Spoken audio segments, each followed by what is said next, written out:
You've been lied to about power? It's not about who has the most money or the biggest army. What if I told you that geography decides who rules the world? And what if history proves it over and over again? Tonight, we dive into the hidden forces that have shaped every empire, every war, and even the world we live in today. Alright, so imagine you're playing a global game of Risk, but instead of just rolling dice and hoping for the best, actual countries are making real-life power moves based on geography.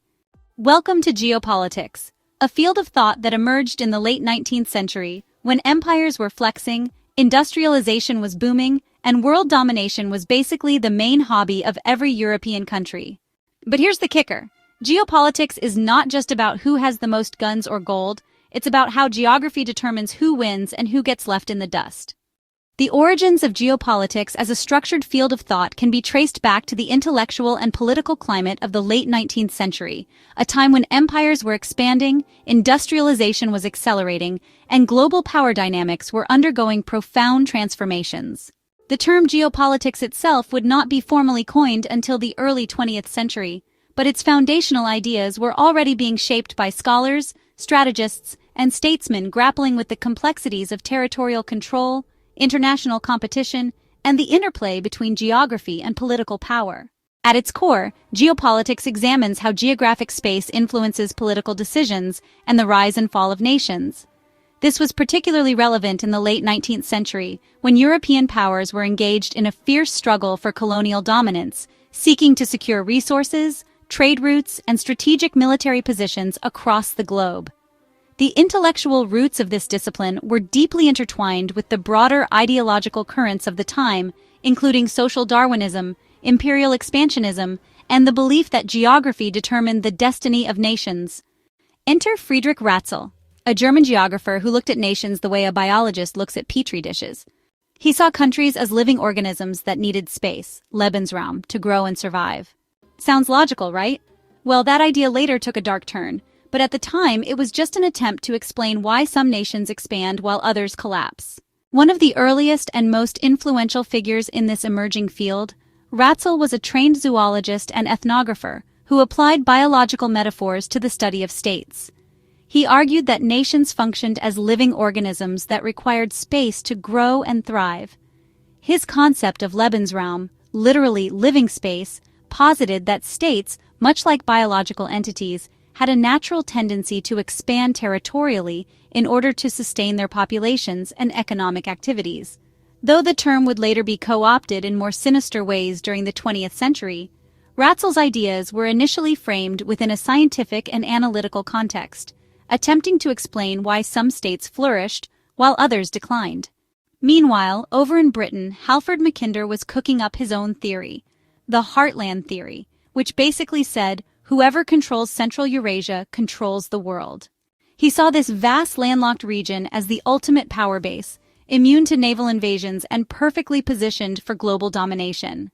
His theory boiled down to this rule: Eastern Europe, you control the heartland; rule the heartland, you control the world island, which is basically Eurasia and Africa, and if you control the world island, well, congratulations, you win the game of world power.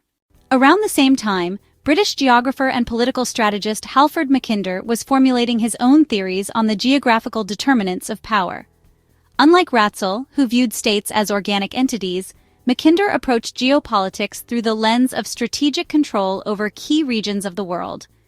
In his seminal work, The Geographical Pivot of History, published in 1904, Mackinder introduced what would become known as the Heartland theory. He argued that the control of Central Eurasia, what he called the heartland, was the key to global dominance. The vast, landlocked expanse stretching from Eastern Europe to Siberia was, in his view, impervious to naval power, making it the ultimate stronghold for any aspiring global hegemon. His famous dictum, "Who rules East Europe commands the heartland. Who rules the heartland commands the world island. Who rules the world island commands the world," encapsulated his belief that geography dictated political and military supremacy. But these theories didn't exist in a vacuum. The 19th century was all about social Darwinism, the belief that nations, just like species, are in a constant battle for survival, and only the strongest make it. Conveniently, this was used to justify colonialism, because apparently taking over land was just natural selection at work. Add the Industrial Revolution into the mix, and suddenly, military and economic power weren't just about land, but about railways, trade routes, and the ability to move armies at breakneck speed. The British had ruled the seas for centuries, but Mackinder saw trains as the Great Equalizer, giving land-based empires like Russia the potential to challenge maritime powers. The Industrial Revolution also played a critical role in shaping geopolitical thought. As technological advancements made transportation and communication more efficient, the world became increasingly interconnected. Railways, in particular, altered the strategic calculus of warfare and trade, enabling the rapid movement of troops and goods across vast distances. Mackinder's Heartland theory was, in part, a response to the realization that land-based empires could now challenge the dominance of traditional naval powers like Britain. The construction of the Trans-Siberian Railway, for example, was seen as a potential game-changer, allowing Russia to project power deep into Eurasia and counterbalance the maritime strength of Britain and the United States. And let's not forget the European Balancing Act of the late 19th century. After Germany's unification in 1871, the whole continent turned into a geopolitical chessboard, with major players like Britain, France, and Russia constantly scheming to prevent any one power from tipping the scales too much. Leaders like Otto von Bismarck were playing 4D chess before it was cool, using diplomacy to keep Europe from descending into total chaos, at least for a few decades. All these ideas, Ratzel's organic state, Mackinder's Heartland, the obsession with balance of power, set the stage for the World Wars, the Cold War, and even modern geopolitics. The 19th century wasn't just about steam engines and fancy mustaches, it was the era where the rules of global power were written. And guess what? They're still being followed today. I'll leave you to discuss in the comments. Does geography still dictate who becomes a superpower, or has technology changed the game? You can support us by subscribing if you haven't already. Take care of yourselves, take care of your loved ones, and I'll catch you soon in another video.